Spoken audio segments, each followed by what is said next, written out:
Stéphane Lett, je suis du coup le nouveau sélectionneur de la Côte d'Ivoire et durant en dehors de l'été, je suis entraîneur en France en première division depuis maintenant près de 15 ans. La préparation. Alors la préparation se passe pour l'instant très bien. Moi j'ai pris le groupe aujourd'hui il y a maintenant 5 jours. On s'est beaucoup entraîné. Donc aujourd'hui on a laissé la première journée un petit peu de repos étant donné qu'on avait la conférence.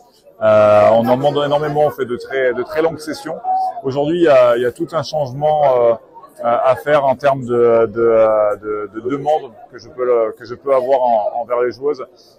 C'est-à-dire que il faut qu'elles s'approprient un fond de jeu qui est complètement différent, des manières de travailler qui sont différentes.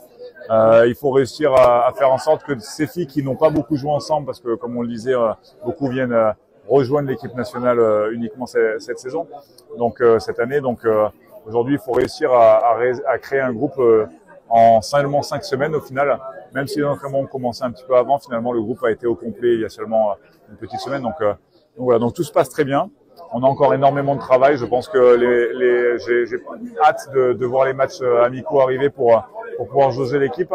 Maintenant, on a encore beaucoup de choses à travailler avant de pouvoir jouer de l'opposition. La prochaine étape de la préparation.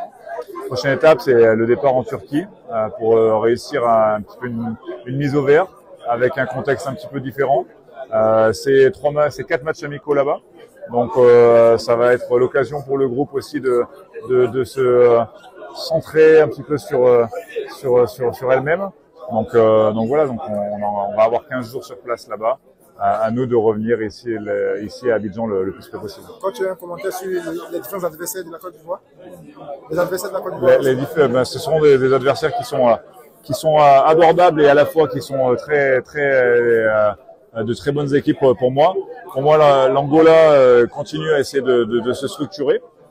L'Égypte a un énorme avantage qui est d'avoir beaucoup de joueuses qui jouent déjà dans les clubs, donc des joueuses qui se connaissent déjà. Donc il va falloir qu'on soit capable très vite, comme elle, de ne faire qu'un. C'est ce qu'on disait tout à l'heure. Aujourd'hui, on va avoir deux adversaires qui sont très différents, avec une équipe qui joue un basket très structuré, avec du jeu de relance par sa défense, et une équipe qui est beaucoup plus intense, qui est l'Angola. Donc à nous de nous adapter à ces deux adversaires. L'objectif, c'est ce qu'on disait, c'est-à-dire que quand je commence une compétition, pour moi, quand je suis engagé par un club ou une fédération, l'objectif c'est toujours de laisser le maillot en meilleure position. Aujourd'hui, la meilleure position de la Côte d'Ivoire, ça a été 4e. Donc mon objectif minimum, c'est de monter sur le podium. Alors le titre, on sait très bien que le Nigeria fait office d'épouvantail. C'est une équipe qui est construite pour gagner, pour dominer même. C'est la première équipe africaine à avoir sorti la phase de groupe durant les derniers JO. Aujourd'hui, on va dire que ce sont eux les favoris.